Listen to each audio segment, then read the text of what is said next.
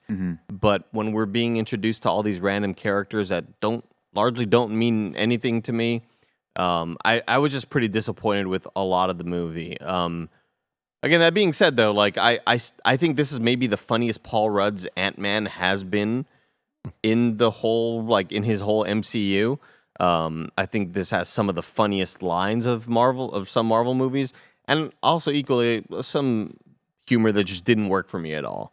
I don't want to act like it's just 100% comedy working. You didn't like I Have Holes? Yeah, that was a weird payoff that we just didn't need. I have holes now. I'm like, Yeah. But so much of the rest of it worked so great for me. I love that MODOK was treated as a joke. I was so worried how they were going to try to frame this and, like, are they going to try to legitimize this person? How can we take this dude serious when he looks as awful as he does? And I'm so glad that they just kind of played the role of the audience of, like, what the fuck happened to you? Why do you look that way? Those moments were freaking hysterical, dude. Like, I had a lot of laughs at the expense of MODOK just getting made fun of and just kind of being a joke in this movie. It was like, Cross, why do you look like shit? You know, a lot of great moments like that. Other than that, I think that Jonathan Majors really excites me for. Oh, Jesus, it did stuff to me right there.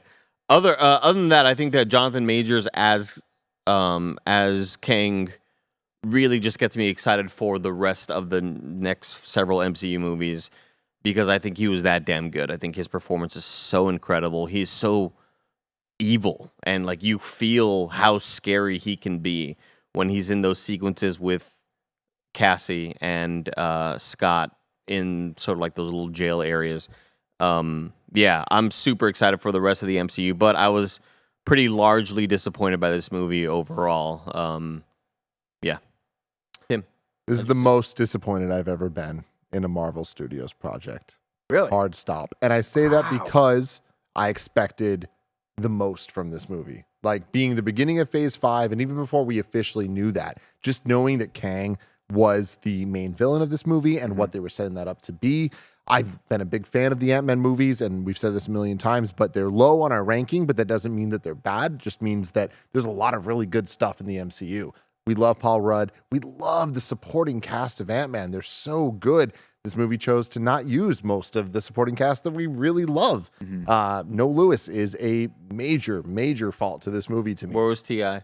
Where the fuck was T.I. besides making Polka Dot horrible Man? decisions in real life? Well, we know where Polka Dot Man was. Was he the little gummy guy? He was the voice of the gummy hole That's guy. perfect. That was Yeah, I don't know. If Wow, it's that's a perfect. good. That's, you know what, that dude's got range. David Dastmalchian. Dastmalchian. Great range. I want to say Deschanel. I knew that Zelly. he voiced somebody. I just wasn't sure that was him. That was a very good job by him. But this is the movie that I had the most potential in that just did not meet the mark for me. This is the first movie. Let me rephrase that. This is one of 3 movies in the MCU that I didn't want to watch again in theaters, and I'm Interesting. actively in that moment right now. Where Thor: The Dark World, Eternals, and this. And I think that says something. That's not where I'm ranking it. I don't think that it's that low. I do think this is a good movie, but I think that the kind of promise of an Ant-Man 3, based off everything we know, with Kang as the main villain, this being the beginning of Phase 5, I expected this to be a top 10 MCU movie for me, and I was supremely let down. It is not anywhere close to that. I enjoyed the entire time watching this movie. I will eventually watch it again, and I'm pretty sure I will like it more the next time I watch it than now. In the future, watching it right now again, I don't think that would be the case. There's just not much here, and I think that's kind of it at the end of the day. It's like, it was very funny. There's a lot of really cool decisions and ramifications for the future of the MCU, but I think overall, I was looking for a lot more substance, and I think that this movie, just as a standalone, works okay, but it's not amazing. It's not special. It just kind of feels like a superhero movie as opposed to a Marvel Studios movie, and what we've come to believe that's supposed to mean. And I can equate it most to two things: a mix between Thor: Love and Thunder and Wonder Woman 1984. And I hate saying that. Oof. You know? I don't know about that. I mean, in the sense of like that, how is that going to fail? We saw the trailers. It looked awesome. Everything about it should have been the best DC movie, and it was one of our weakest ones. I feel that way about this, where The trailer had cool music then. it had great dude. And Pedro Pascal's the villain, and like watching those trailers, the one bad thing to say was Kristen Wiig as Cheetah or whatever the fuck her name was. Cheetor. Like, it's like this doesn't look good, but otherwise, like, yo, this is about to be fucking awesome. We loved the first movie, like it had issues, but we loved it. This next one's gonna be great. With this one, I'm like, it's even more than that. Yeah, I guess that my expectation was a little bit lower than yours going in, because I assumed this was going to hit on roughly the same level as the two prior Ant-Man films, as far as entertainment value and sort of like consequences were concerned. I just assumed they were just basically using this as a vehicle to set up Kang and sort of lay that foundation, which I think they did, and just put some good humor and some stuff. There was, I thought, a lot of really cool imagery, especially when he's doing like the split, all the different permutations of like all the choices he could make and all that stuff, and then them boosting him up and all that stuff. I thought that was a lot of cool use of the art direction and some of the visuals of it.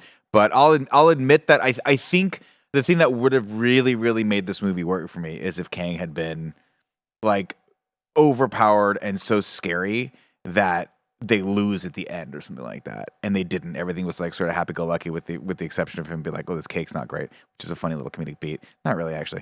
Now that I'm thinking about it, I was like, I didn't like it that much. Yeah. But I think that was a misstep, right? I think I don't know why they chose. I mean, I'm assuming it's a comic book thing of like this was the Kang that needed to die so the other Kangs could take over everything else. No. It's interesting because when your characters can be and. I've seen people talk about this, and I've seen people, criticize obviously like Ant-Man being not the most powerful Avenger, but if he can take down Kang, like it kind of lessens it a little bit, especially when we've seen Thanos take on Iron Man, Thor, and Captain America and just house them.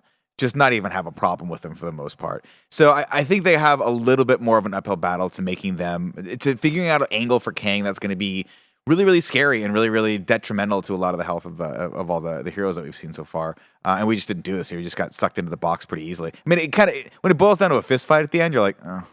But the thing that, just real quick, to address that, it's like, I do think they did a good job of neutering this Kang, where he is in the quantum realm. He doesn't have his tech. He doesn't have his ship. He doesn't have his stuff. So Ant-Man beating this version of Kang, like Kang is just a dude at the end of the day. So it's like, stripping him of his army and of his people and of his things, that I don't think it's a 1-to-1 of Ant-Man versus Thanos with full body armor and his entire group of people versus them three. But Thanos had a couple things going for him that I think they can still do with Kang, in that he had this purpose, which Kang has, but I don't think we've quite seen sort of the ramifications of that. But Thanos had like the true believer purpose, and it was something that he didn't want to do, but he was on that path no matter what. He had an army. He was super smart. He was ruthless, and we saw him do those things. No, we didn't though. Sorry to call you out just being a fucking Marvel nerd here. He didn't have an army until Infinity War.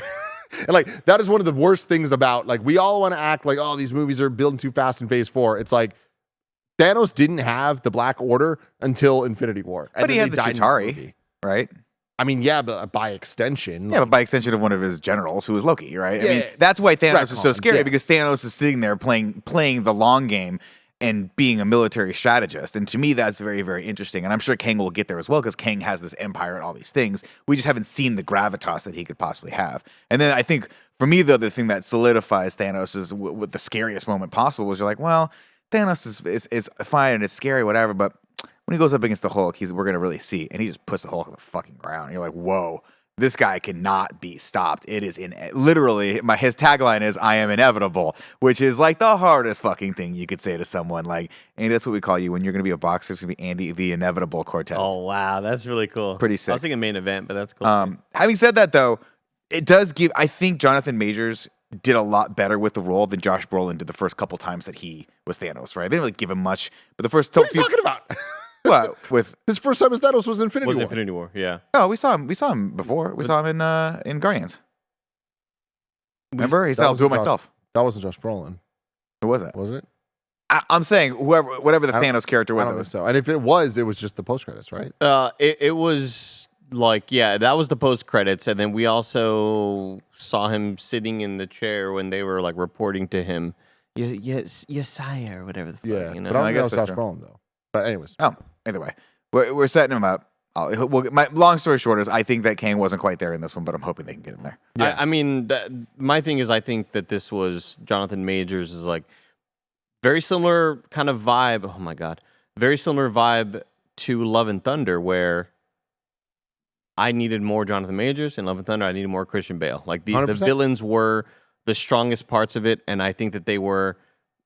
Again, I just want to keep on complimenting Marvel's casting choices because like they are nailing it with what they're trying to, what they want the audience to feel. It's like working out perfectly. I will say though that I think this is kind of one of those weird Alice in Wonderland where we're seeing our heroes in a place we've never really seen before in this way, right? Like we've seen Scott float amongst amoebas or whatever. That's not what this is. This is like a completely different thing. it's Star Wars. This is, I mean, here's the thing. Like, this didn't feel like a superhero movie to me because of the setting. There were so many moments where I'm like, what am I even watching right now?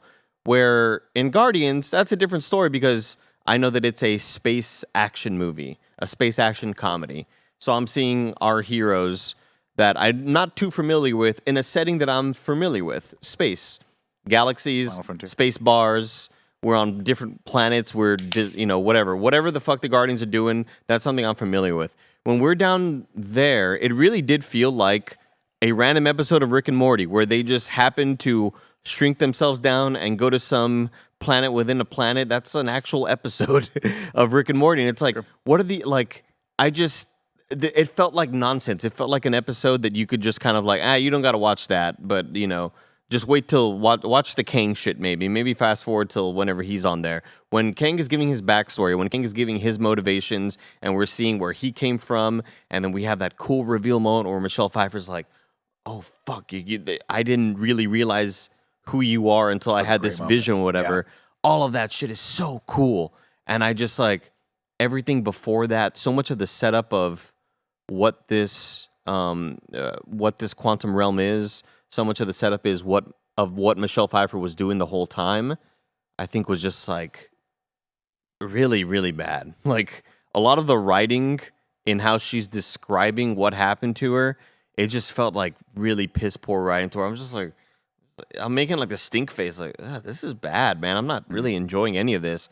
And then I think the movie picks up a bit later. But yeah, unfortunately, so much of it didn't vibe for me, aside from the intro and getting the Baskin Robbins stuff and the things we're familiar with. Of course. Yeah. My two biggest problems with this movie are the placement of it. Like this being the beginning of phase 5, the first movie of 2023, the whatever the hell, 39th, 40th project in the MCU.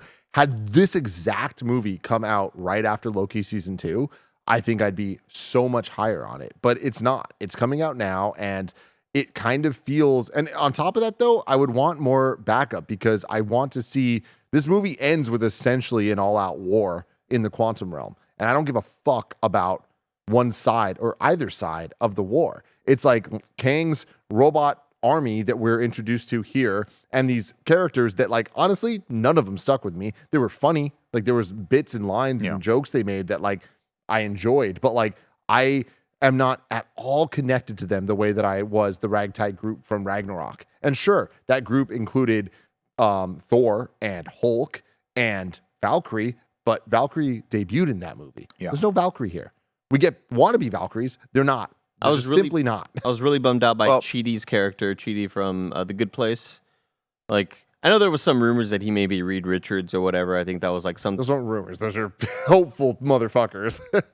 I mean, with his inclusion in this movie, it just felt like kind of a waste. Like, and Bill Murray, same thing. It's like Bill it's all Murray, this nonsense. I mean, whatever the hell, the man. Bill Murray thing could just be like a Matt Damon type cameo. Like I think that's more of a fun type thing. Bill Murray's here. Wow, what a wild thing! But I'm not expecting. They a didn't whole pull it lot. off though. They definitely They didn't, They no. definitely cast Bill Murray thinking this is going to be another Grandmaster moment, and Yeah, it was not. exactly. And I don't know if that's because they were like, let's cut some of the Bill Murray stuff out, or let's not leverage Bill Murray just didn't feel like doing it that day, or God, Lord knows for whatever reason. But I was like, I mean, I thought he was awesome. fine. I just didn't No, really. totally. I didn't. Bill Murray was fine. Yeah, no, I that didn't- shouldn't be what we're saying. No, yeah. I didn't think there were like. I just think that this movie has a lot of bad writing and bad dialogue that just didn't really make the characters live and feel good. I think another issue that they have is the same. This is the same criticism I have a lot when there's just a lot of characters. Is that there's just a lot of characters. Like, what the hell did you like? What did Wasp do? Hope didn't do anything in this, and She's in the title of it's the movie. called AntMan and the Wasp, and they gave her Quantumania. absolutely I didn't nothing see any to do with this movie. Quantumania in this either. No, it like was- that is such an upsetting thing to me. Like, Yeah. It's unfortunate, right? I mean, like, and Michael Douglas, that's great. I mean, I wish we had someone here that could do a Michael Douglas impression right now because it'd be super funny. Hey, Scott. Hey, you're the fucking AntMan, Scott. you're a fucking Ant-Man. He the Ant-Man. You want me or to say the other Ant-Boy. line? Can we say that? No, I don't think we can say that on okay, this we one. won't say the other. Maybe next time Greg's here. But Yeah, got it. But I mean, that's tough, right? You got 2.5 hours. You've got a lot of characters, and they're obviously trying to set up Cassie, right? The movie was more about her, but then like maybe we don't need Hope Was it, in though? this, right? I mean, I don't know. I'm so let down by Cassie. Like I'm so sorry, and I hate to be this negative on this, but this is legit how I feel. Like I've read so many of these comics. Like I know what Cassie can be. This Cassie is lame as shit. Like it's so like, she had funny lines and like some things were cool. But the second thing that really upset me about this movie is we look at Ant-Man 1, we look at Ant-Man 2. The choreography and the let's have fun with tilt shift. Let's have fun with them being small, Thomas Tank Engine, all that. All of that goes out the window when we're in this planet within a planet, Rick Too and Morty small, stuff, yeah. where you don't. It's all CG. There's no sense and scale. Yeah. That all of a sudden, if you're big or you're small, it doesn't matter. Like Yeah. the action scenes, it's like it's irrelevant how big you are because I'm not seeing you next to a car or a building. You're next to fucking purple bubbles and shit that like could be any size. And like True. them fighting and stuff, I only know You're that putting you the two, cast of Star Wars in a Office Depot. like it's like really but I need ships like and stuff. 100%. That's what it is because it's like you see them hug and they make the Godzilla joke and like sure it's funny. It's like written you don't know well how enough. they look like but you normal. look at them, you're like you just look like two people hugging. I didn't realize that they were doing we're both big in this moment bit until like one or two lines of dialogue. I was like, oh, they're both big. Oh, I didn't And realize. that's exactly Well, my yeah. fucking point. It's man. also and some of that, unfortunately, some of the green screen wasn't that great because this whole movie is green screen. There was moments where we saw in the trailers where they were flying on top of the thing, where we're like, oh, that looks bad. And there's a bunch of moments in the beginning, specifically when they go into the quantum realm, where he and Cassie are kind of torn apart from the group. That I'm like, oof, this is just straight up. You lit him and you had to let him do the scene. There's no dynamic lighting in this whatsoever. And I just feel like it sucks, and maybe it's because I'm an 80s kid, but space travel is always going to be cooler than going to whatever this quantum realm is. I just don't really I found myself not really giving a shit about the fate of the quantum realm, and maybe it's because they set up that it's really, really small, and in my brain I'm like, well, then it's dumb. Yeah, It's it feels insignificant. like nonsense. If It it's just so feels like small inconsequential. and it's so there, so I think they could have done a better job of setting up why the quantum realm is so incredibly important and to the fabric of reality. But I don't even know if that was their focus, really, because I think the focus was just to tell you there's a bunch of Kangs out there that are going to come kill everyone at some point and take over something. I don't know. Or we've got this convergent point that's going to destroy everything, which he sort of hints at, right? But he's like, if they don't have me, then everything you know is going to be destroyed or whatever it is because of all the different... And I think they talked about it a little bit. Well, he's not Loki. right though. I mean, that's the thing is they're building a really cool story that eventually I'm hoping pays off in the way that they're setting up here. But like, it's these decisions are made in this movie that don't give me the most confidence that they're going to continue doing that. And like, especially after Phase 4 with inconsistencies and stuff, where I've enjoyed or loved the majority of the content we've gotten post Endgame. But there's been some decisions where it's like, why is this not adding up to that? Why is this here? And I'm like, I'm just going to trust you. And I was trusting them for this movie to kind of be like, okay, we're going to get a couple lines of dialogue that explain No Way Home, Loki, WandaVision, and all the multiverse stuff we've hinted at, how it comes together. And here where we are, we see this thing where, no, it is He Who Remains, who we saw at the end of Loki, was the one that created the entire situation. We see in the post-credits of this, there's the Council of Kangs, all of that. They exiled Kang the Conqueror, who's the bad guy in this movie, to because he was fucking things up. So it's like him being there is what allowed all of it to happen. So it's not that he is the one Confusing. making it happen. Right. So it's like different than what you were saying there of like, it's because of him. It's he has to stay in there. The quantum realm is so inconsequential. That's why they're keeping him there as a prison. But it's like, So why am I supposed to care? it's just, yeah, it just like, that's the thing is like them introducing the exile of him and all this in this, it just felt weird. Convoluted is probably the best word to put it. I did really enjoy that, the different character portrayal of He Who Remains versus this king. Love it. Because I did like He Who Remains. It was the opposite for me. I was like, wow. Because I remember specifically being like, I don't know if I want to watch this character who obviously rightfully was like kind of lost, and he was playing it that way, or he was sort of like lost and like what's going on here. I was like, this guy's kind of annoying to me right now. And then when when I saw him in this, I was like, oh, he's a lot better in this movie because I think he's playing a different character that's more He's speed. calculated, he's brooding, he's so muscular. Yeah. So muscular. We didn't see enough shirt. No, we didn't Not see the enough shirt abs. off. Yeah, not enough abs. But yeah. Yeah. So we're going to get into the plot of this. But before we do that, let me tell you about our sponsors. Shout out to HelloFresh for sponsoring this episode. Remember those New Year's goals you promised yourself that you'd stick to? Well, HelloFresh is here to help you eat better by delivering fresh ingredients and easy recipes right to your door, taking the hassle out of dinner time. Fast and fresh recipes, HelloFresh's latest line of meals featuring robust flavors and filling portions are ready in less than 15 minutes, so you can enjoy taste and quality done quick with recipes like falafel power bowls, seared steak and potatoes with béarnaise sauce, or Southwest pork and bean burritos. A ton of us here at KindaFunny have been using HelloFresh for years. Kevin loves how easy it is to get Paula vegetarian options, while I just love how quick the fast and fresh recipes come together during a hectic day in the studio. Go to HelloFresh.com/KindaFunny65 and use code KindaFunny65 for 65% off plus free shipping. That's HelloFresh.com/KindaFunny65 and use code KindaFunny65 for 65% off plus free shipping. HelloFresh, America's #1 meal kit. He's Rod, he's super hot. He's Rod, Yeah. he's Rod. Now here's the plot. Ladies and gentlemen, here is the plot for Ant-Man and the Press Wasp: Quantumania. We're going to go off of just the dome here because I didn't get a chance to take some notes. I'm using, of course, the Wikipedia plot as well, just so everyone knows, so we can kind of stick to some of the beats. But help me out here, guys, if you can. And if I get it wrong in the chat or in the comments, keep your mouth shut. Keep your mouth shut about it. Keep your mouth shut about it. No, I'm kidding. You guys can correct me if you want. We start with Janet, right? In the quantum realm. And she's like the cool hood and stuff. Mhm. And then she's like, I got this awesome cool power that I'm going to use the whole time with all my hands and stuff, right? What happened to the power? What happened to her power? Dude, I mean, Janet in the... I'm Janet, I have to talk to Scott. Dude, I'm thank Michael you, thank you. Douglas. It sucks because, I want to love her, and she does stuff in this movie that's fucking cool as shit. It's just Does she? there's just other characters, and things get weird where it's like they set her up and don't follow through, exactly like you're saying here. I loved this scene of introducing her and Kang. I think it's inconsistent with where they bring both characters. They introduce them. Kang's there. It's great. We cut to, of course, Scott Lang taking a victory lap around the world with his book, which is entitled Look out for the little Looking guy. Out for the Which Little is? Guy. What's that? A real book coming this September. I Did I cannot order it on wait. Amazon? I did. Do I hope that Paul Rudd does the audiobook? Yes. You gotta yes, buy both. I You did. gotta buy both.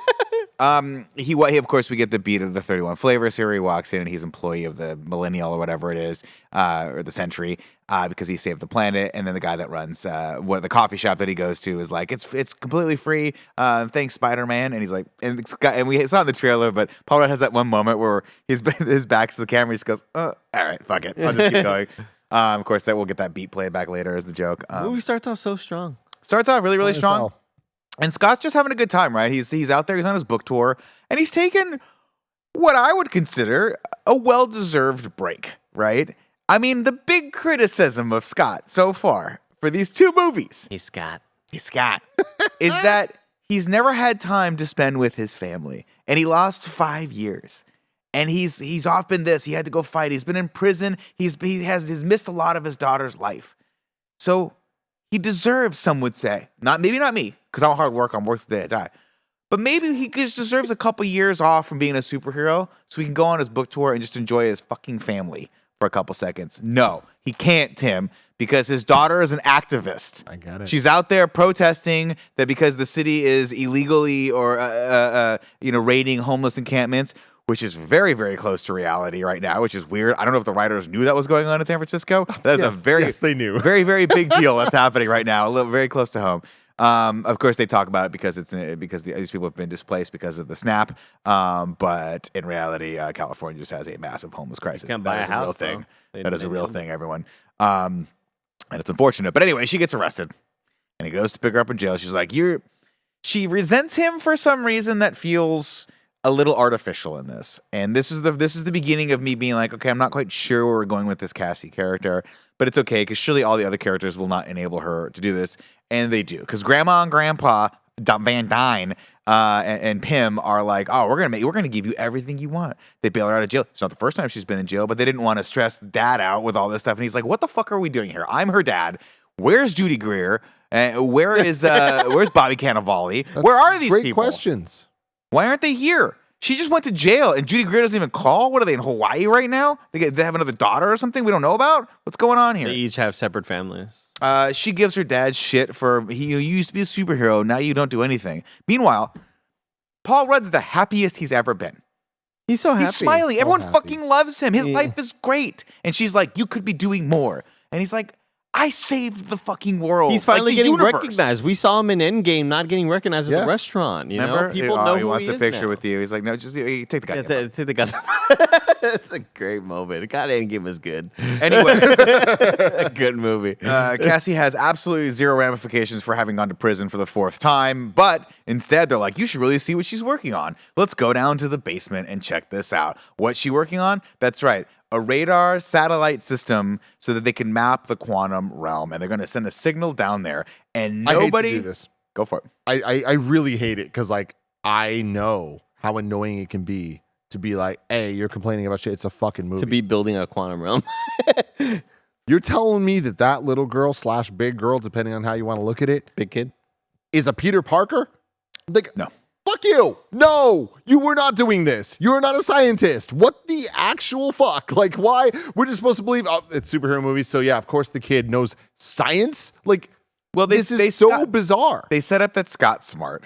They set up that he was like an electrical engineer, right? Yes. So we know that. We've got Papa Hank, and Hope is really smart. Everyone around her is super smart. So theoretically speaking, they are helping her with these things, and she's figuring this stuff out. But that's like, there is that logical, that leap in logic where you're like, we set up that Peter Parker is really, really, really, really smart. And we've seen him do smart things, and he's built his own gadgets, and that's all playing into his character, right?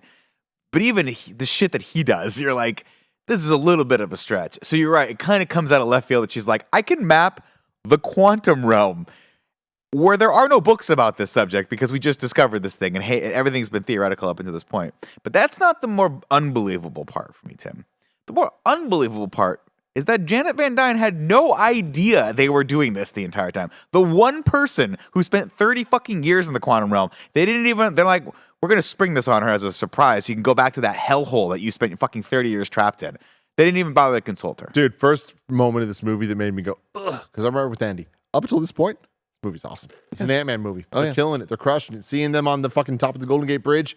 Love it. Awesome. Love it, love it, so love it. fucking good. That haircut, wig, I don't know. I wasn't going to talk about it, Andy. I mean, is it a wig? I don't. It's not a wig. She cut her hair to look like this, I think. So what's the problem then? It should have been a wig. It should have been a wig. They should have put that wig out there. They should have not made that Just poor done woman something have different. that I know it's haircut for that comic long. accurate, but I did not Didn't like need it. So is this like a separate? What is this? A separate like song or what do we like? Can you play me the Abs song, but I'll sing the lyrics. I mean, I can't. That's a song that Barrett has access to, but I could do like the should have been a wig. I don't know. Should have been a wig with Scarpino. What's up, everybody? Welcome back to Should Have Been a Wig with Scarpino. Madeline Stanley says she just has bad hair.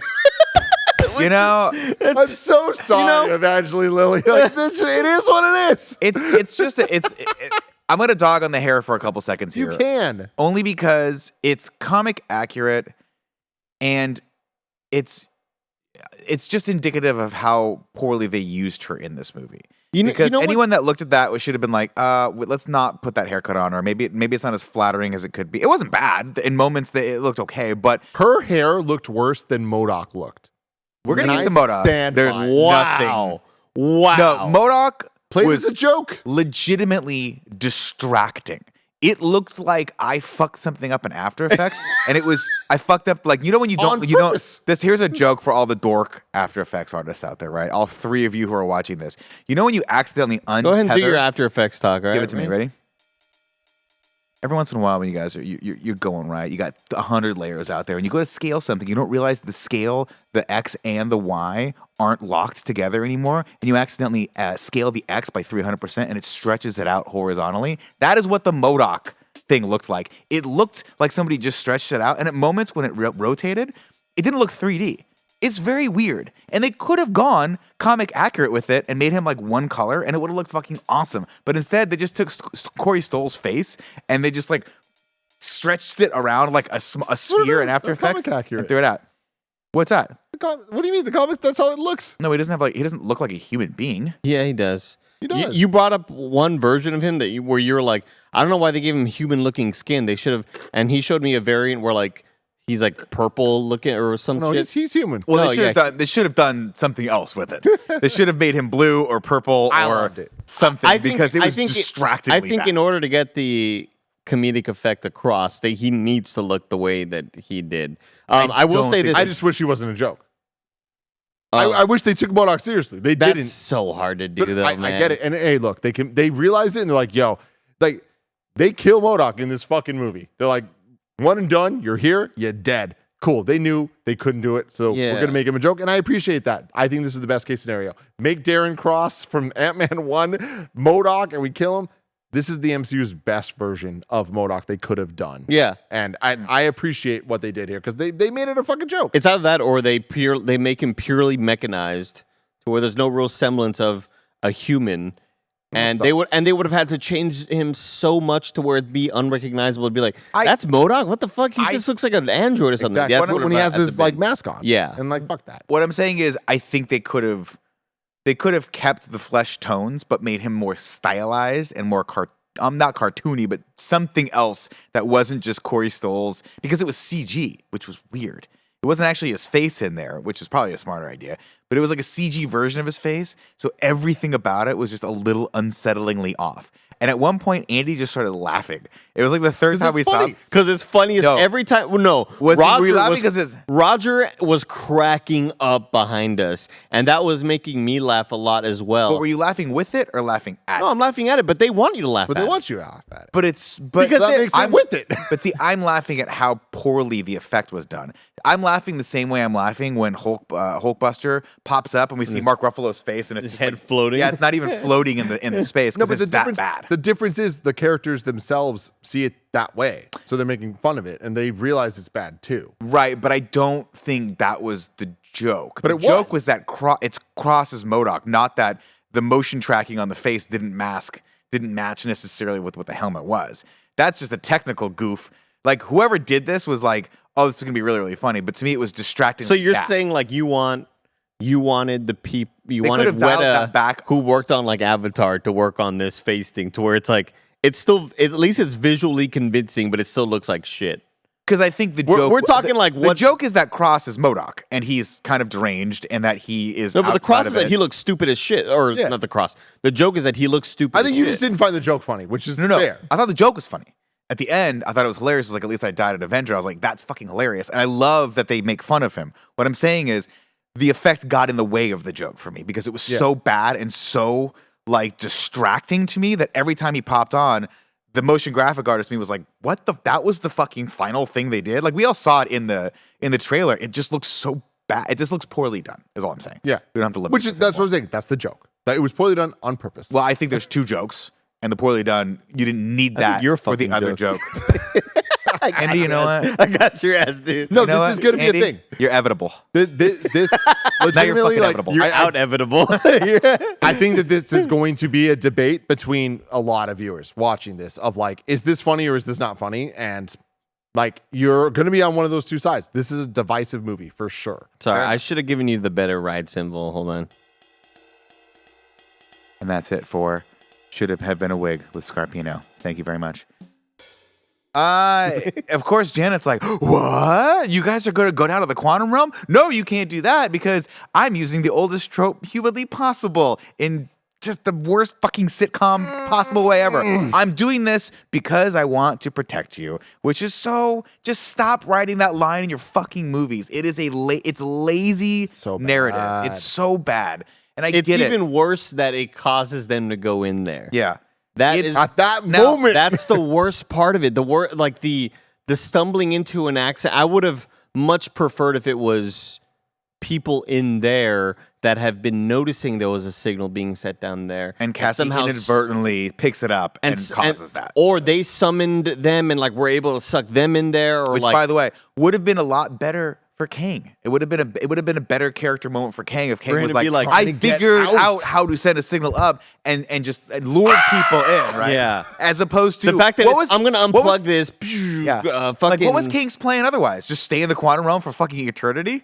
Like, he had no desire to, like, he had no plan to get out of that? That's what I thought it was going to be. Yeah, the but idea of them stumbling into this problem was really it's coincidence, bothersome which for is me, which yeah. is not good for the narrative. and like honestly, like you said this already, but the idea, like I loved the beginning of this movie, but for me, the moment that broke it for me was Janet being like, I don't want to talk about the quantum realm. And she actually says it. It's like, it's a line they wrote and that she fucking expressed to us, the audience, and to the characters in the movie, where you're essentially saying, like, we know that we could just explain this away, but we're not going to because we have to make a fucking movie and we have to go down somewhere that none of us want to go. We don't want to do that. We want Lewis. We want, you know what I mean? We want Judy Greer. Yeah. Like, we know what we want from this. Like, let's figure I want this Bobby the fuck out. Cannavale. I just, Yeah, yeah, Bobby Cannavale is incredible.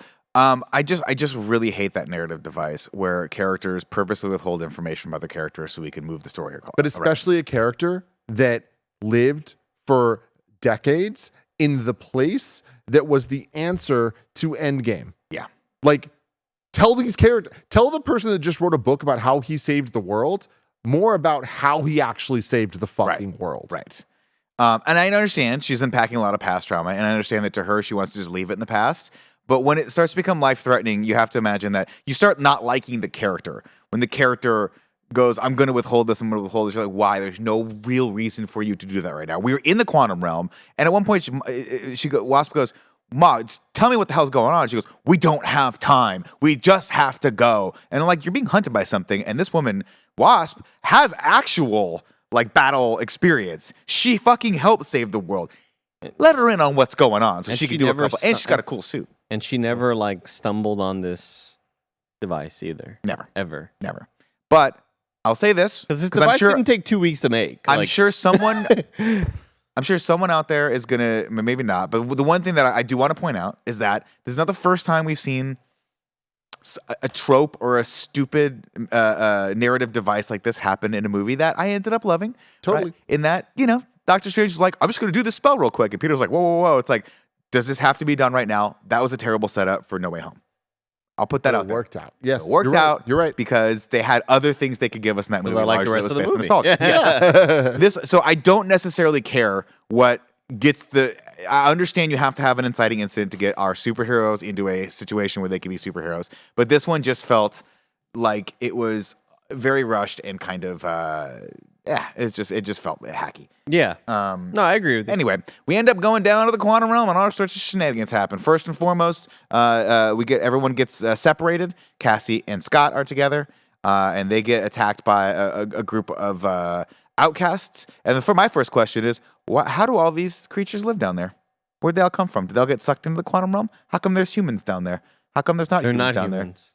But they are humans. But then then one they of are, them but is a they're goo not. monster. And that makes a lot of sense when you're in space because we have a lot of different planets that creatures could evolve on in space. But in the quantum realm, it's just weird. It I just think didn't feel the right. quantum realm was more of a forget everything you know because nothing's gonna make sense down here. Which is cool, and I understand that.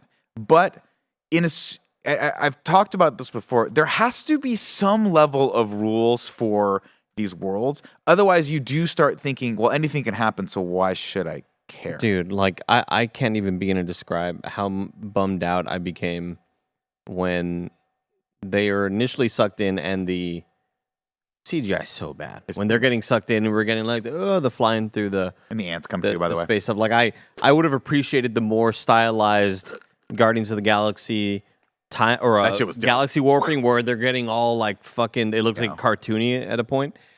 But when they land and Michael Douglas is like, Scott, I don't recognize any of this, Scott. I'm Michael Douglas. Yeah. And then Janet Van Dyne's like, I have some stuff to whatever the fuck.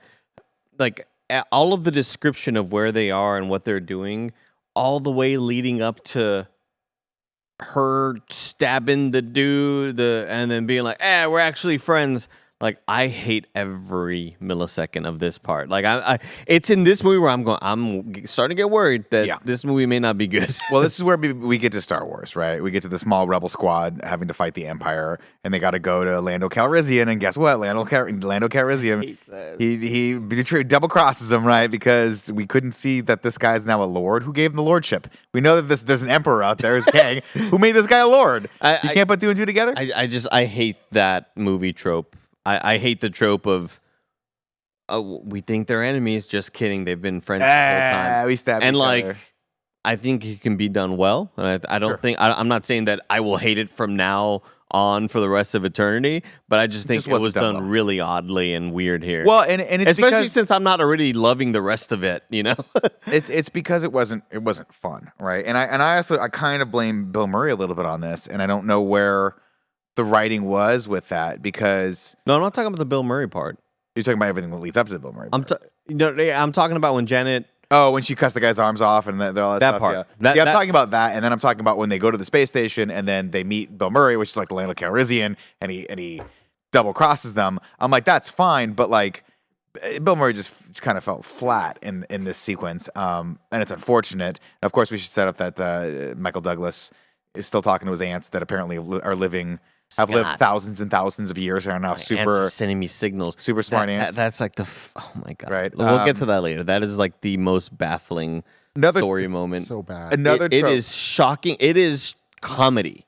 It is, again, I've said Rick and Morty a million times. It is the most Rick and Morty fucking like, suddenly these snakes are in the future and they know like crazy technology. It is fucking hysterical. I did like the drink the goo part. Drink the goo part was a fun. lot. No, that was great. Had a lot of fun Loved with that. Like hey, that. then drink the goo. Yeah, everything, we're all good. Dude, drinking the goo is funny and has in-world consequence Drinking the goo. and explains, this is how we all speak the same language. Um, That proves they understand how viewers are viewing this movie, and that's why other things like that are like, oh wow, the Janet handshake with the more knife like the thing. knife I hated situation. that. It's just like, it comes off cringy. It was really could have bad. done some other stuff with that. It's funny because like it's not a direct analog, but it reminds me of the comedic beat where in Love and Thunder, where Thor comes in and fights. We get the Guns N' Roses. He does the splits and all that stuff, and he's like, great. And then he turns around to the people who he just saved. He's like, super glad we could come and help. And then the whole thing just collapses behind him. And then that guy's just a low-key dick to him the rest of the time. I'm like, that's the kind of humor that I think I've come to expect about this. They could have done other things with this. The penis buildings are interesting. The penis buildings that are alive is interesting. That was actually, the ships being like alive, I thought was like, okay, where are we going to go with this? And we didn't. We didn't really get to know them. No, which is my unfortunate. favorite moment of this entire movie, which I think the best review I can give of Ant-Man the Wasp Quantumania is that my favorite moment in this movie, at the first of Phase 5, the introduction of Kang the Conqueror, my favorite moment was a building dying in another building's hands. Yeah. It was emotional. I liked that. It was amazing. Like, legitimately, I loved it. I thought it was good. See, that's my thing is like, my thing is like, you've got these characters, and obviously this is a Herculean effort to try and show people after 30 movies or 29 movies something new, right? Totally. We're going to the quantum. We've been to space. We've been to Earth. We've been to all these planets. We've been to all these places. We got to go to this place called the quantum realm, which is just pure make-believe. So when they're like, our ships are alive, I'm like, that's cool. I don't need an explanation necessarily as to why. It's just cool. That's a weird fucking thing that happens here, right? I did kind of want an explanation. I was telling Ada this of like why there's so many different species in the quantum realm. Because last Why time are we there humans? why they're humans? Because last time we saw the quantum realm, there was nothing in the quantum realm except for Janet. But we also don't know we they're did see humans. we saw the city in the background. Oh, did we? It's a blink. It's an Easter egg. But like, yes, we saw cities in the Okay, background. then I of the stand quantum corrected. realm So that there we've are talked other about for people. the last 10 years. But That's like, okay. So that works out. Okay. But So- but no, still, it's like they teased things, and now this was supposed to be the movie. They explained things, and I feel like I have more questions yes. Of course, we set up over at Scott's camp that these are the survivors of Kang. Kang is the conqueror. Kang is the person who has built this empire, and we are just. He's killed all of us. He's run us all out of our things or whatever. Why? I have no idea. This is the quantum realm, presumably is infinite. Why you would need to conquer anything in this realm is beyond me.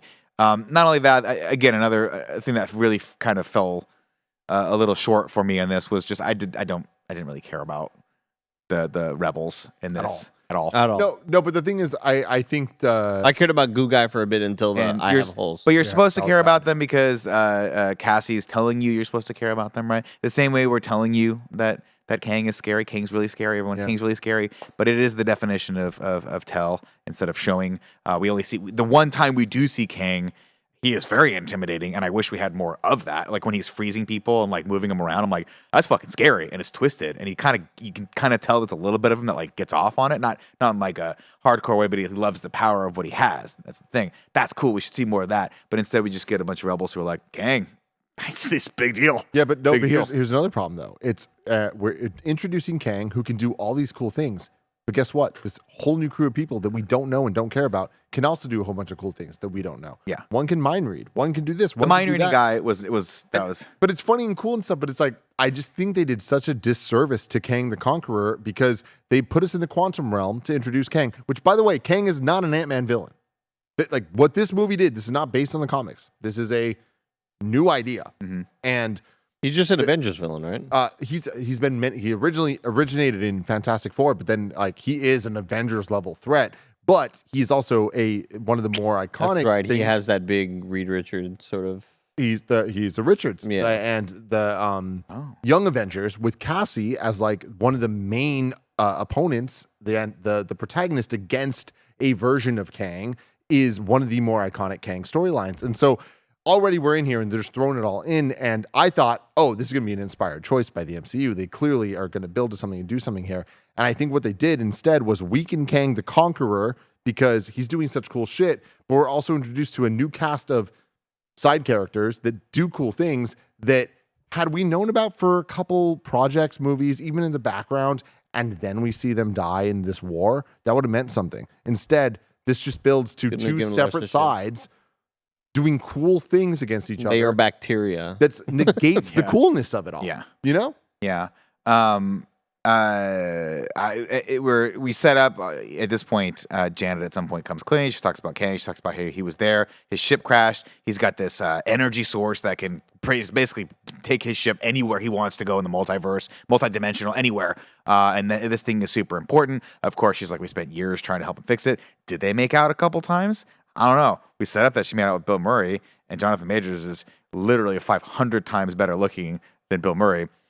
In my mind's eye, in my mind canon, they made out a couple times. I am almost positive they have a kid together. Really? Yeah, I mean, that is not from the comics at all, but like, That would be incredible.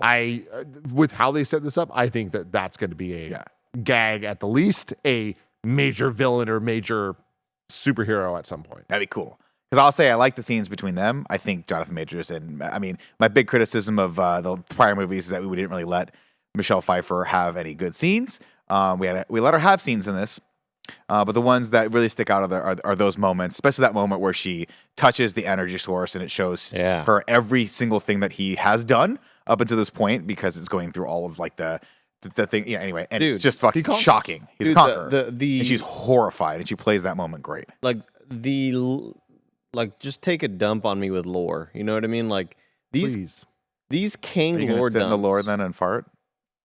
These Kang lore dumps because of just how great Jonathan Majors is at acting. You know, he's just so fucking good. This could have been the whole movie. These scenes could have gone on for so long, and I would have loved them because they're so interesting. Yeah, dude. Would have been a way more interesting movie. them stuck there for for that time trying to figure it out, and then her realizing slowly that he is a sociopath, like psychopath, would have been a cool like conqueror, Cloverfield style, and then her movie. having to figure out how to stop him. Could have been cool. Yeah. Could have been cool. But instead, what she does is she takes somehow she ends up taking the energy source after it's built. She grabs it and she blows it up to the size of, presumably, I don't know. It's very, very big and it's very, very complicated in there. And despite the fact that this guy is incredibly technologically advanced, he still has nobody in the fucking multiverse can figure out this Pym particle.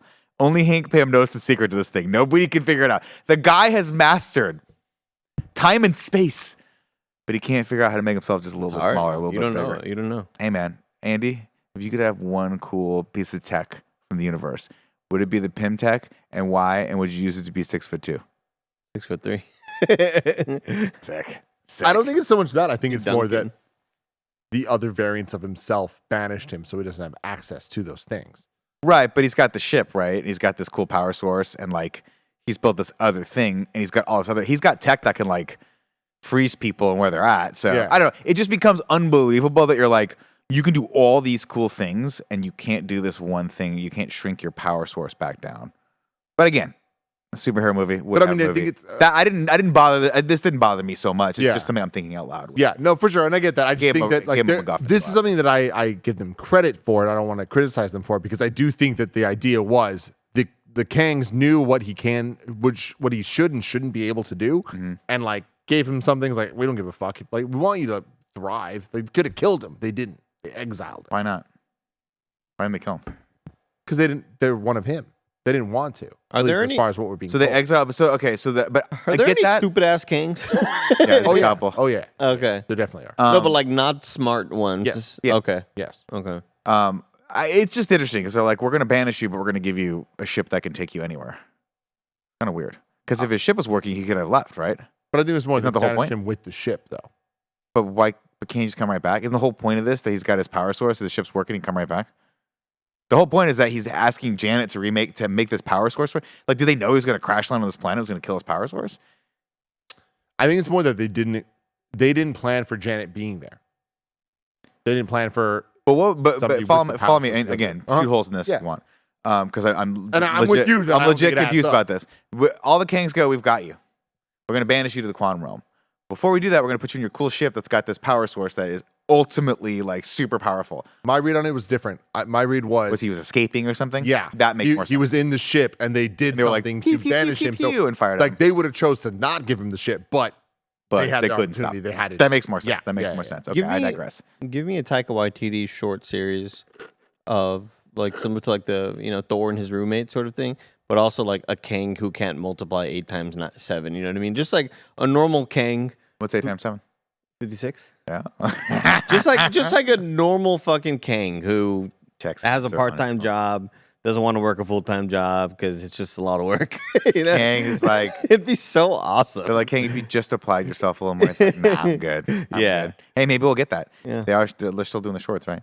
Anyway, we get all this backstory for Kang. At the same time, we've got them going over to get help. They got to get help from Bill Murray. Bill Murray's like, nah, I'm a heel, obviously, because my name is Lord. And it's like, well, who gave you the lordship? Obviously, the Conqueror gave you, like the Emperor gave you the lordship. That makes sense. Man, and then we get it. My second least favorite trope in any action movie. I am being held hostage. Nobody's paying attention to me. I look over. There's a close-up of a gun. I take the gun and I shoot people. I'm a fucking superhero, and that's the only thing I can think to do in these moments. And I'm like, it's okay. I'll allow it once, Tim. I got it. But it happens like 5 fucking times in this Yeah. movie. They couldn't think of another way for their characters to get away from people that are holding them hostage at gunpoint. But then they just go, cool. What if she's like, I don't know, punches one person and then takes the gun from the other person and then done. Okay, cool. Well, let's just keep writing that. We'll get out of this movie as fast as humanly possible. I hate to do this again. I'm so sorry. Do it. Can you imagine? And I don't even want to hate on Peyton Reed because I like the Ant-Man movies. I really love what he did in Mandalorian. Can you imagine if this movie was Edgar Wright? What were we robbed of? Can you Sound effects imagine the probably choreography? Can you imagine the plot? Can you imagine the dialogue? It could have been everything. It could have been Quantumania. Wow. That's incredible. That was pretty emotional. That was I really think- that was I like really that. good. That was great. That was great. Anyway, they take Cassie and they take Scott. They get kidnapped because MODOK comes in. They raid the village. That's what I was going to say. Raid the village, kill a bunch of people I don't care about because I just met him 5 minutes earlier. And then MODOK comes and he is the ultimate weapon. And this is where this movie gets fucking crazy. That it should have been from the jump. I love the MODOK. Again, I'm not saying the joke didn't work for me. It absolutely did. I got a kick out of it at the end. All of the Cross's performance was great. It's just when the helmet was up, I found it a little distracting, and I think it distracted from the joke. It didn't add to the joke. But This adds to my love for Darren Cross. And I love that like- so much for you, Andy. Vindicated. it was interesting. They had a moment here where Cassie goes, "Oh, he's the B guy."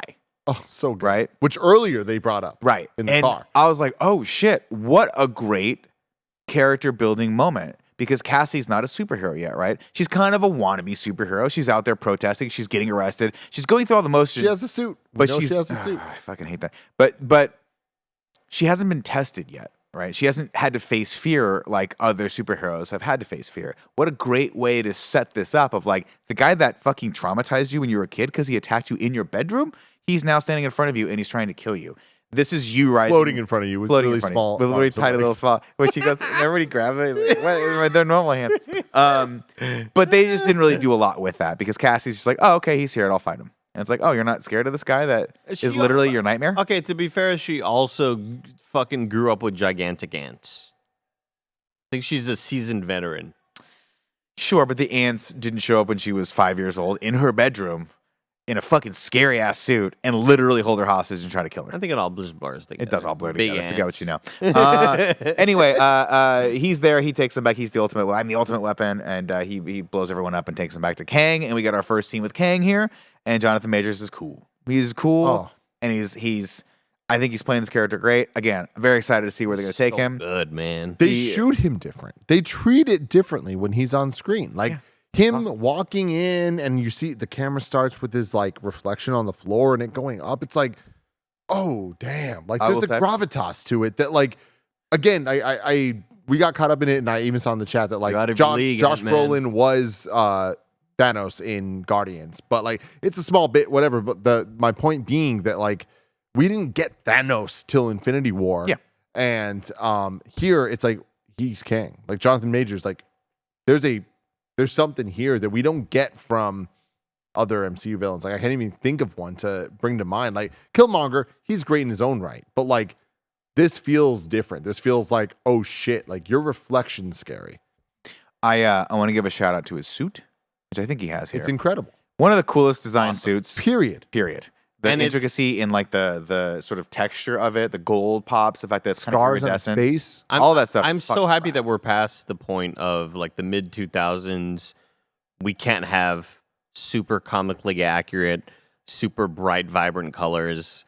Like if this movie was made in 04, it would have been the most dull purple and No, they would have been in leather. All of them would have green. been in leather suits. They couldn't get up a little burn. Yeah, but it would have been so desaturated. I love how like it's still a bright kind of purple and green color. Mhm. And I love this sort of like the scars on his face kind of almost match up with the helmet kind of markings, which was kind of odd. I'm not. Yeah. I think There we're may or may not be reasons for that. I was going to say, important note, not Oh, all, okay. not all the Kangs at the end had the scars. Exactly. Right, some of Very them- most of them important didn't. point, Nick. Interesting. what a interesting to weird look at. first. Yes. That I hated that first post credit scene. We'll talk about that. I'll talk later. about that later. Yeah, Andy. dude. You're wrong, but I also Yeah, understand. you're just Hated so it, dumb. dude. I was like, why is he It like is a Chinese comic emperor? This is accurate, so okay? weird, man. Okay. This is so weird. So he's like, Scott, listen, man, we could be cool. Let's strike a bargain here. You help me shrink this thing back down. You're the only person that can do this. There's no possible way I could take that suit off you and do it myself. You are the only person that knows how to shrink down smaller than, which again, to me, I'm like, can you get smaller than the quantum realm? I guess you can. I thought we said this is the only, doesn't matter. Starts breaking my brain when I start thinking about it, right? It's like time dilation, time travel. You do this or I'll kill Cassie. It's like, all right, cool. Well, he's like, cool. Here we are. So he goes, here we go. We're going to do it. And off we go. He has to dive into the big ball and he has to go in between. He's so small that he can navigate through the big ball so he can get there and then he can throw his little blue discs on there and shrink the red discs on there and shrink the thing back down because blue makes things explode, right? Doesn't matter. One makes things explode, one thing makes something shrink, and the other thing makes something melancholy. So he gets down there and he's like, be careful though, because MODOK's like, you're not gonna like what you find down there. And this is where this scene, I think, to me was super fun and super cool and creative, where he's like, he splits apart and he's like, It's what's amazing. going on? It's every time you make a decision, it splits into another version of what you could be. Are you just yawning? Just yawning. Oh, I thought you were about No. to make a point. I thought you were about to say something. Yeah. No, I'm yawning. I'm so with you. I fucking love this. It's cool. I thought it was so This is what I fucking expected cool. of this movie. Exactly. This is Quantumania. Like, this is it. And I don't think The they... Baskin Robbins version. Oh my God, it was so good. Fucking I don't hilarious. think they set this up enough. And I don't think they explained it enough. I wanted more lore. I wanted more reasoning for what's going on. Mm-hmm. And I wanted a better payoff. Like, we watched the trailer and we're like, oh my God, the Wasp. Like, every choice she makes is to save him. Like, it's so cool. And this movie, like, just doesn't, it does that, but it doesn't drive it home in an emotional way. Like, this is such a great scenario for cinematics, for comedy, for emotional impact. And I think that they just didn't nail the execution. Like, I loved what they did, but like, I should have loved it a lot more than I actually did. This should have felt like a Nolan movie This with like pulsating music and like drama, and you were feeling tension, and it was a cool visual spectacle. Like, I enjoyed it for the most part, but it could have been so much more. it felt like a moment that we're not going to talk about in 5 years. And this should have been a moment that it was like MCU. This was it. We talk about Doctor Super Mario Strange, 128. for sure. But Doctor Strange getting hit through, and the first time he really learns like what it all means. That's what this should have been. Instead, this was kind of nifty. Yeah, I agree. I enjoyed it. Matthew McConaughey going through the black hole. Nothing's ever going to be like that again. But Murph. you also don't have nearly the emotional impact of that because you don't have 2 hours of the insanity that happened in Interstellar leading up to that. I cry every time I watch that movie. I watch it on planes a lot, so I cry a lot on planes. I watch Endgame, then that, and then I watch The Departed just to mellow me out and see what a shitty movie is. I just want everyone to understand that Andy can just fucking do that. I Like- fucking hate Nick so much, and I just hate him. I hate working with you. I know it. Can't get away. Today I brought up The Departed. He immediately goes, "What is it? Is it a comedy?" And I go, "Why is that always the thing you go to? Goodfellas has a lot of comedic moments. Why is this the one you have a problem with having comedic moments? couldn't Is it a nail it comedy? down. What is it? How am I supposed to feel?" We'll just say tonally. I fucking hate him. Tonally, it's off. Tonally, it's off in parts. That's all I'll say. So he gets in there, and everything starts going. And Darren's delighting in this because he's like, "I told you he was going to fail." And of course, he doesn't end up failing because Cassie's like, "Dad." And he's like, "Oh, Cassie." And then they all decide we're going to work together to save Cassie because that's what all of them want. Every single one of him, the possible persons he could be, all want to save his daughter, which So is great. fucking great. And again, just that's a moment where I'm like, this is so good. Yeah. But it doesn't feel good. It didn't feel good to me. It felt like, cool, on script, this is great. How you showed it, Yep. the music, and how it all came together. It's okay. I don't think it was bad. It should have been great. Of course, Janet comes too because they forgot she was in this movie, so they had to give her something to do. And she comes, she says, It wasn't Janet. It was fucking Hope. Hope, not Janet. Sorry, we- Hope. That's what I meant. You'd forget, but you Yeah. know. Sorry. Where's Scott? My aunts. Of course, another weird moment where he goes, "Oh, I'm gonna shoot the little." She shoots the little thing onto the thing and it can't get through. So their solution to that is just shoot 40 more through, so it can get through. And it's like, okay, I'm sure there's a reason for that, but just not fun and should have been backed up by something we learned in Act 1, but we didn't. Anyway, the thing shrieks back down, and Kang, sure enough, is like, "Hey, man." You're right about that, by the way. When the first embiggening thing or whatever or shrinking thing fails, I go, "Oh, what's going to be the solution here?" Yeah. I didn't expect just do more of the same more. thing. Yeah, I expected it. This thing has failed. Oh fuck! We gotta do What something. now. Think quick. What's the solution going to be? Like We him are- jamming the thing into his regulator. This was what I was looking for. Yeah. Something like that where like we sort of set it up that the regulator, don't tamper with the regulator, don't tamper with the regulator. Of course, don't cross the streams, don't cross the streams. That's going to be the fucking answer at the end of it. We didn't even have anything like that. At all. They were just like, get in there, get the job done. And the writers were like, we don't know. Just show more at it. That's throw fine. more, yeah. We don't know. Pick the gun up and kick the guy. We don't know. You know, it's like, it's just kind of a little bit lazy. Anyway, of course, Kang reneges and he's like, actually, does he? I don't know. Because Scott's like, we had a deal. But then they try to like not give him the power source, right? So it's kind of like Scott was the one that went back on the deal anyway. I want to smoke a little bit more and see if I can get there naturally as the Michael Douglas. Wait, hold on. Scott. He's doing it. He's doing the ear thing. Andy, please explain. The whole time he told me he wasn't gonna do it. But now I equate it to the Ferengi. No, it's Nick. From Star Trek Deep Space Nine. He kept saying it's the Ferengi thing. I don't want to do the Ferengi thing. You're gonna prank me. You're gonna prank me, Andy. But in order to hear how your voice sounds to other people, whenever you hear yourself on a recording and you go, wow, I sound weird. Why do I sound so weird on that video? It's because you're hearing the way you actually sound to other people. The only reason you sound different to yourself is because your bones vibrate your skull and your eardrums. So what you got to do in order to alleviate that, you put your hands, make your hands like a flat, right? And you put them on the side of your head, like covering up your ears. Do it, Tim. And then you just sound different. Scott. Scott. You know, see? I can't wait for me to tell you this a year from now, like I discovered it. Oh my God. And then to have he's you fucking going to, Andy. and then to have you discredit it and be like, nah, that was discredited. That's true too. I'll do that. Anyway, the game is afoot, ladies and gentlemen, of course, because all hell breaks loose and they're like, no, and then Cass is like, I got a great idea. I'll tell everyone now is the time for the revolution. Even though I don't really know if now's the time for the revolution, and he's got thousands of robot soldiers here that could easily kill all these people, but it doesn't matter. She puts the call out on the space radio, the multiverse radio, or quantum radio. Get here, Valkyrie lady. Get here, goo guy. Get here, buildings that can talk. Let's go. Now is the time. The time is now. We're ready. We're storming the Capitol. No, that's not the way to say that. No. That's not the right way to say that. I mean, technically they did. She's like, where we go one, we go all. Yeah. Storm is coming.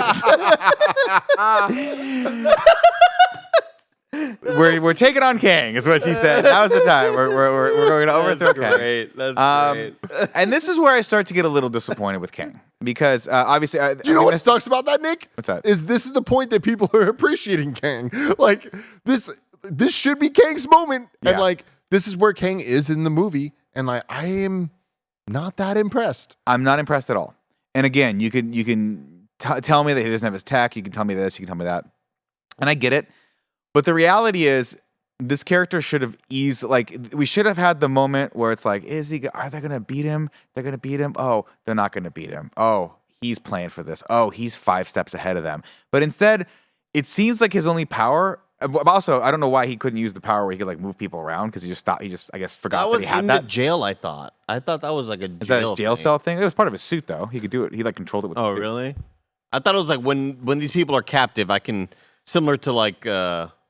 Oh, never mind. I was thinking the little jail that Doctor Strange had inside of No Way Home. Never mind. I thought that was a jail thing. I thought it was just. It might be. I was expecting some Magneto shit here. I was expecting him to be like, there's just no one that's gonna get close to me. There's nothing these peons can throw at me. These rebels. I'm just gonna fucking murder all of them easily. And instead, we do get the beat where Scott's like, oh, I'm going to get killed. And then my aunts come back. And he's like, Scott, my aunts lived for 1,000 years. Now they're super smart. I was like, shouldn't we be scared about that? Do we really want to empower ants? I don't know. I don't know anymore. Hysterical. Like an audible laughing moment from, and I don't know if it's supposed to be that way. I don't think I it is don't either. think- You I don't know think what that's this movie? You know what the movie needed? The movie needed the second that Scott goes, I'm going to get big. And I'm going to break through this thing, and I'm going to stop the big spinny thing from allowing Kang to move up. And Kang, we needed to see that and see how fucking badass Scott was, and then have Kang be like, and just fucking put his ass down. But instead, Kang's like, oh, like he fights him a little bit, and he gets slammed in there, and it's like, oh, he kind of got fucked up. Like Loki got fucked up when he went against the Hulk, which made us laugh at Loki. Like we laughed at that when Hulk grabs him and fucking ragdolls, and we're like, oh, Loki's a joke now. He's not ever going to be as scary as he was leading up to this. Not that Loki was all that scary, but you know what I'm talking about. Yeah, I would have loved like maybe I'm gonna stomp you with my foot and then boom, knock his fucking Right. his Hulk it, Scott right? falls back. Like you know, the- like because the he used beat- his like blue blast or whatever. But No sense of scale. That's what it is. yeah. We need that beat in like Ragnarok where he's like, Hulk, no! And Hulk just goes at the Ragnarok monster. But man, the moment with like Scott, my aunts have they've been down here the whole time, Scott, and they got tapped in a time vortex. They lived thousands of generations and years. They're so smart. It is the most baffling thing that's happened that I've witnessed in a movie in a long time. Just a movie. It's like not a Marvel movie. I'm with you, man. And like breaks my heart. Again, it's such an odd decision that I wouldn't expect an MCU movie to make unless it's like a Ragnarok level movie where, you know, the Grand Emperor has a sex ship that he just bangs people on his birthday. Like those decisions kind of make sense in those movies. Here, just I like the audience. I hear Roger laughing behind me, and I'm laughing like, this is fucking ridiculous. This was laughing at. I don't think any, like, honestly, let me know if I'm wrong. No. I don't think anybody is going to think this was cool or hype. Let me know if I'm wrong in the comments. But, like, this is the type of shit I live for. Like, Lord of the Rings, I will take it or leave it on that franchise for who I am. But when the fucking, and you have to tell me who they are, Riders but of the Rohan. Lords of Rohan or whatever the hell, Oh, Riders of Rohan, yeah. when they fucking come through, I'm like, Oh, you mean like the Ghost Army? the Ghost Army, all that shit, like all that stuff is so great. I always love when like you forgot about these motherfuckers. Yeah. This is great. The ants coming for Hank Pym could be amazing. Could have been amazing. Here's the thing. I think it would have been a bit more. I'd think it was less of a joke if it was just a shitload of fucking ants that got pulled in from his world. It's the added thing of they've lived for thousands of years. They have civilizations. They're And here. like They've been talking to me this whole movie, but we haven't seen it.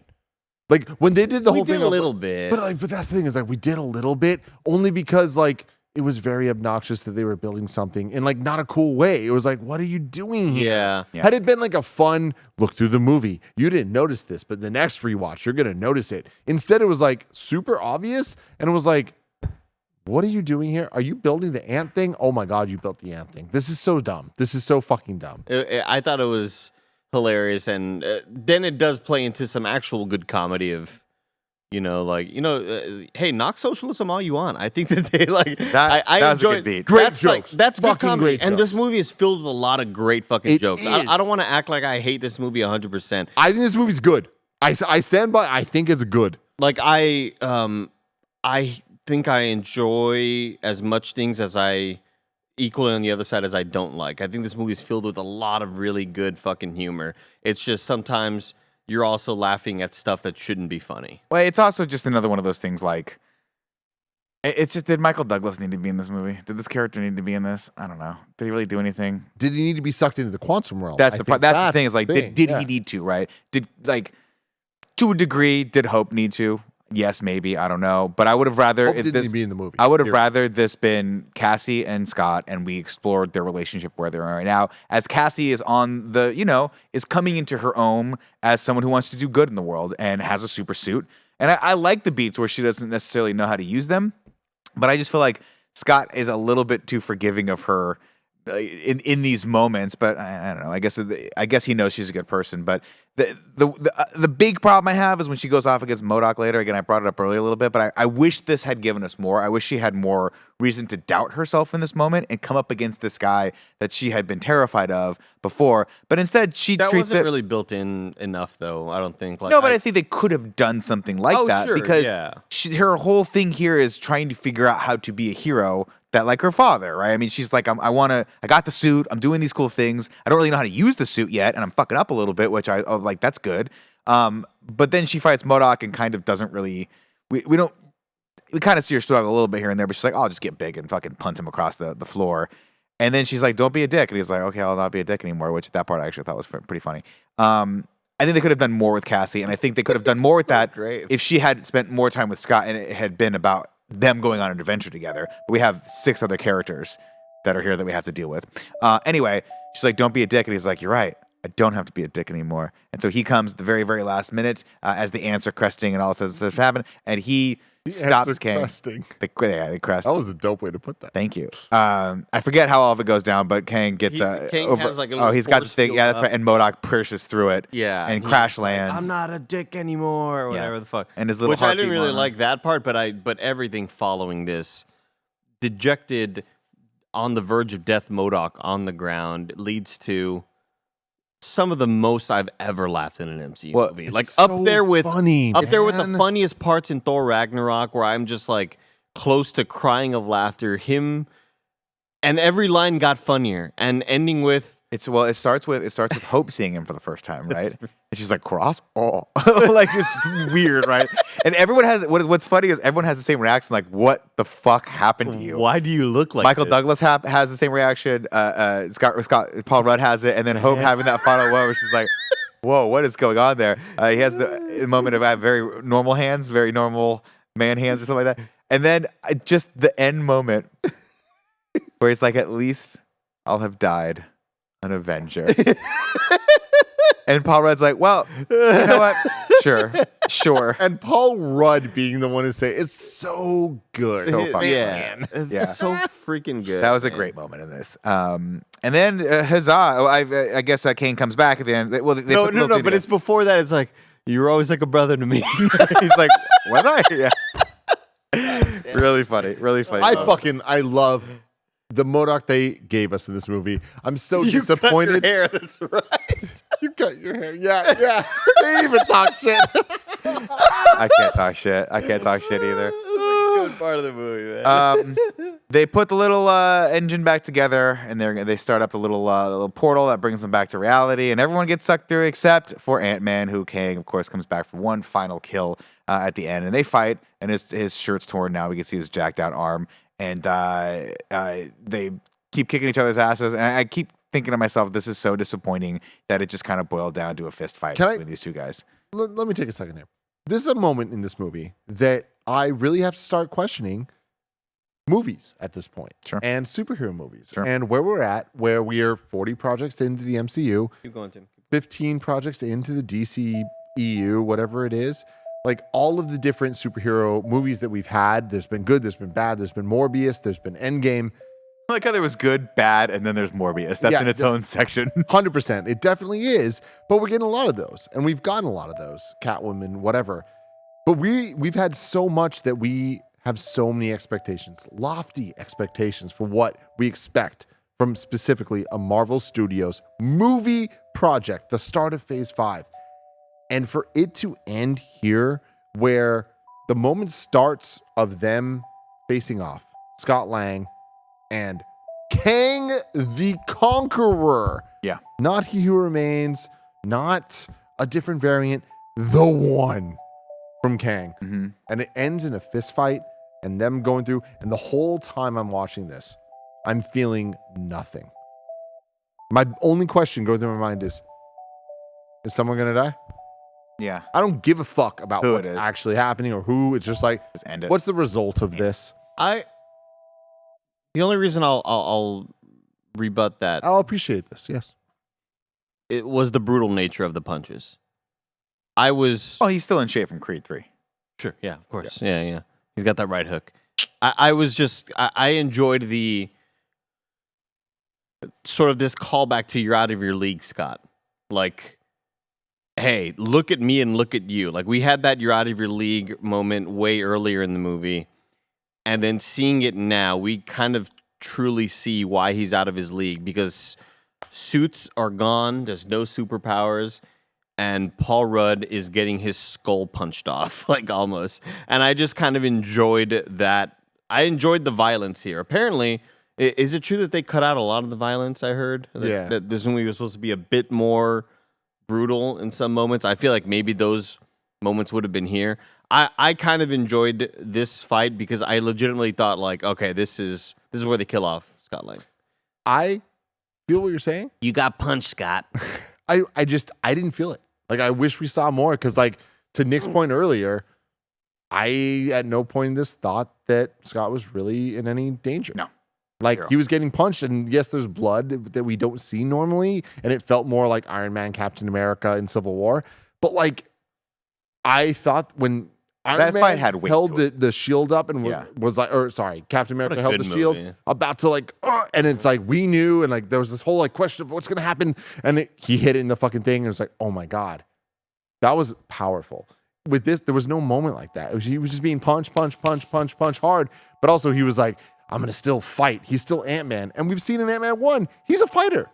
Scott Lang His suit is just extra shit tech for him. He doesn't need tech. He Right. can do parkour. He's a parkour guy. He can fucking fight. You know, he can do all this stuff. So him getting physically beaten down and then it ending the way it did, it's like, I don't know, it didn't have impact for me. That's the word, impact. There wasn't any for me here. Me neither. And then I think he goes, I'm just going to throw a bunch of the big and small things at the thing, and it's going to suck you into it. And then he gets sucked in, and then he's done. And maybe he'll come back as a weird MODOK with a bad effect on his face, because that's what happens when you get sucked into the quantum realm the wrong way. And then Scott's like, dang, I'm stuck here. And then I was like, oh, gonna shit. be like, instead of a big head, it's going to be a massive torso, and the muscles are going to be so big. It's going to be 2 arms, Tiny dude, little disembodied, head. jacked out arms floating around. And then I'm thinking, oh, okay, this is interesting. He's stranded there. There's no way they could possibly get him back. He's going to have to be stuck in the quantum realm like Janet was stuck there for 30 years. And they go, no, we just open the door right back up. And he goes, oh, okay, cool, come right back through. And to this movie's quote unquote credit, I could have never seen this ending coming. Period. Yeah. We would have all been like, who's going to die Yeah. in this movie? And we would all said, at least somebody. Yeah. Something's, or someone's going to either die or MODOK, be dude, stuck rest in peace. in, oh, you're right. Stuck in the quantum realm, right? I'm talking main cast of Ant-Man and the Wasp. Yeah. Either Ant-Man or Wasps of generations. Something's going to happen. Death or stuck. Keep here. them all. Nope, they're all alive. And I was like, oh, that's kind of cool. And legitimately, the way this movie ends with you're about to get to, You but can't kill me, Scott. like a fucking like Paul Rudd walking down the street, like and like questioning, like, oh fuck, he's coming after me. I actually think this is really, really, really, really cool. But I just wish it happened 10 movies ago, not right where we're at right Dude, now. I thought that outro was pretty neat only because it reminded me of how unsettling a lot of those what is real moments in WandaVision were. Mhm. And you know, here he is, happy-go-lucky, kind of mirroring the intro of the movie, waving at people, and then the existential dread hits, and holy fuck, is that dude still out there? And I thought the movie was going to end a lot more. I thought they were just going to keep going down that road. I wish they did. And I wanted it to because I love the vibe whenever that happens in movies, and ended with a really dumb joke about the cake.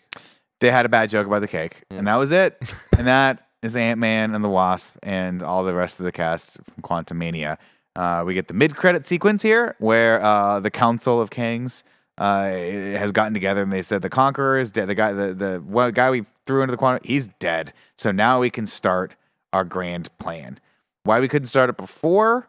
Maybe Tim can answer that question because this guy was in the quantum realm and there, but now he's dead. So now we can do whatever the heck we want.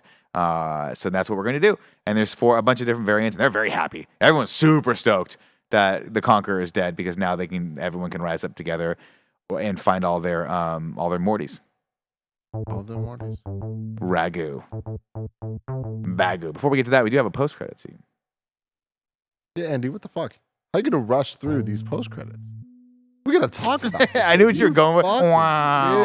Yeah. Didn't quite get there. And then, of course, we have a banger of a post-credit sequence. We got Loki and back from Mobius back from the Loki show, and they're in the 1920s, and they're seeing Kang doing some cool like Nikolai Tesla style stuff there, and they're like, should we? What do they want to kill him or something? Like, what are we gonna do here? I forget what the variant. Well, so it's Victor Timely, who's Right. one of the Kang variants, and he is explaining like how time could work and whatever. And you see Loki and Mobius in the audience, and Mobius is like, "Is this the person that we're so scared of?" Like, He didn't seem that so intimidating. wow, it seems pretty cool. Wow. yeah. And Loki's like a nice "No, guy, no, no, wow." like this is him, and like it's that scary.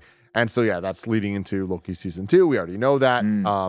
But yeah, I love these two post-credit scenes. This is the first time in a MCU movie we've gotten 2 serious post-credits, like actual leading into something else in a while. Like I can't think of anything else in recent memory. Like there's been a couple things that haven't resulted in anything yet, and we'll see Hercules eventually. We'll see fucking Harry Styles maybe in some Eternals thing. But like, I love that this was like, no, these are direct setup. There will be payoff. We know for a fact this will be dealt with post credits, and I love that type of stuff. No jokes, no like hilarious fucking Captain America. This is patience or whatever. These are just setups for new projects, which I want to see more of. And the first post credits being so comic accurate. This is from the Council of Kangs comic. You see all the different Kangs that they have, the auditorium full of them. It's a little goofy. If you don't have the context, yeah, I get it. It feels weird. But seeing Jonathan Majors in this many roles is exciting, no matter how you look at it. Knowing who the main ones that are talking, the reverence that the audience has for those, I think is great. Seeing the way they teleport in, which is like the like blue square thing that comes over them, which being the same thing we see Reed Richards in Multiverse of Madness come in on, of John Krasinski. Same shit. Kang being a descendant of Mr. Fantastic. Like, I love that stuff. Like, being a fucking comic nerd, I ate this shit up. I think it's great. Being a Loki season 1 nerd, I love that show. I loved how they did like the plot and the lore of it all. He Who Remains, all that shit. Seeing the second one, I was like, this is fucking awesome. I love that they're giving a show a post-credit in one of the most major movies, giving like power to season 2 of the show. So I was all about this stuff. Very cool. Ragu.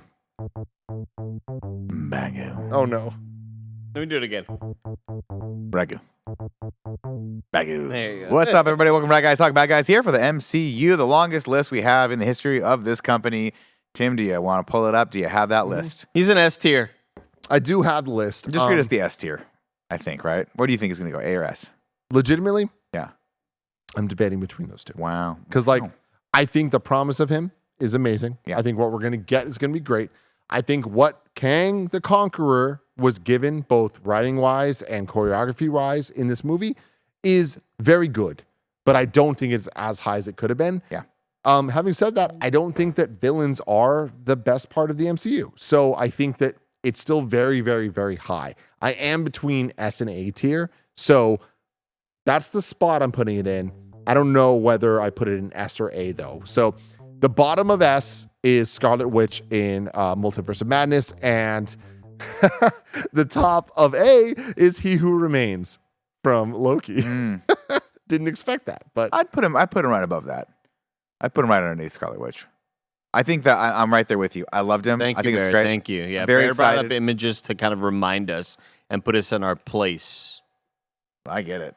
I liked him. I liked a lot of the setup stuff. I just didn't find him. He just didn't have the impact that I hoped he would have. He wasn't as scary. He wasn't scary, and he needed to be scarier. They needed to find a situation for us to really be running from this guy the entire time, and we just didn't. We just beat him with a fist fight, basically. I think that you know what? I take it back. I just want to say I think He Who Remains is above it. This one's right below that. really You think the TVA? So it's He Who Remains in the TVA. I think that's above this movie. I just think that the line delivery and scariness puts I'd put him above. What's above Scarlet Witch? Gobby and crew from No Way Home. Oh my god! I thought you said Dobby from fucking Harry Dobby Potter. has I a was like, stock. why did he put that character in there? I'd put it. You know what? I'd put it at the top of A, above He Who Remains. That's where I put it. That's where it goes. Yeah. Okay, then. So we have. He just has more to do in this one. He can flex a little bit more in this with his acting chops and his arms. Oh, I disagree so fucking hard. He's such a good actor. I did not like his Yeah, interpretation. and you've been of Loki. consistent in that, which I just did not. I didn't particularly care for that. I thought it was a little too. I don't think he found the character quite there in that one, but he did in this one. Yeah, but what about Stare at a that? picture Yeah, of but him look now. at that for a second. Andy, what would you do if I could snap my fingers and you could look like that? But at what price? What would you give up? At what price? Here's the question, though: do we put it in S tier or A tier? I think A tier, top of A tier. I don't think he was quite S tier. I definitely agree. A tier. I'd say yes, but I'm outvoted. So that's fine. There we go. There we go. Now it is time to rank the Marvel Cinematic Universe. This is a tough one. Can we? This is. We're gonna at there's least three put of our us. votes in. Greg's not here. He is going to be the final vote on this when the time comes. I hate our rankings, right? We all hate our We rankings. all fucking hate the rankings. We all hate our rankings. I'd like to because start. I think that Ant-Man 1 is better, substantially better than Ant-Man and the Wasp. You're wrong. I would put this above Ant-Man and the Wasp, but I don't think it's better than the original Ant-Man. So, therefore, I'm going to put this above Captain Marvel. Of all the things I just said, I'm putting it above Captain Marvel. I would rank this a little bit higher for me. I think this is better. I enjoyed this way more than Multiverse of Madness. So I put it right above that at 22, right below Werewolf by Night. I just feel like this was what I wanted the vibe of Multiverse of Madness to be in it because it kind of wasn't there. And yeah, the movie fell short a little bit, but I enjoyed it start to finish, even though a lot of it was absurd. The comedy kept me going through and got me through it, and as did Jonathan Majors' performance. You know what, Nick? What's up, Andy? Man, you're getting me thinking a lot, brother. I like to get you thinking, brother. Hey, brother. That's why we call him. They call Scott. him the inevitable. Scott, Here's where give him a Nick. Scott, here's where I'm going to rank this, Nick. I'm going to, after much deliberation, I'm putting this movie above Hawkeye at number 23. Wow. You got to get you got to practice the dry mouth sound that he has now because he's kind of old. You know how he kind of goes, he can barely get the words out of his mouth. Can he? Kind of. Mm. It's a common problem that you get when you get over 40. Trust me, I know. Okay. Can I see the rankings again? Thank you so much, Barrett. I firmly put this at number 29 under the other two Ant-Man movies. I can't, with good conscience, put it above either of them. I think they're both better than this movie in terms of comedy, in terms of lore, in terms of plot, in terms of what they're doing. This movie has a better villain for easily. Not even a fucking question. The villain in the first two, not the best. I mean, it has a villain from the first one. And it does. That's why it does. so good. But I put that in the comedy side, and I think that they nailed the MODOK stuff in terms of comedy. But I think that Kang was fucking fantastic. I can't wait for more of him. Him in this movie, a bit of a letdown for me. This movie overall, good. I still think that we're in the good tier on 29 and above of these movies. But I do put it at 29, which means we're gonna have to wait for Greg Miller to come through here when he watches this movie. We will rank this one properly next time we do an MCU in review, which will be either Secret Invasion if it comes out. We don't have a release date yet, or Guardians of the Galaxy Volume 3. The Marvels just got delayed today until November. I was just bringing this up last week of like, what's happening? It's in July. We don't have a November slot. They fucking moved it. So we're getting 3 movies. I don't think that's that bad of a thing. Let us know in the comments below what you think of Ant-Man and the Wasp. Quantumania. Until next time. Have a marvelous day.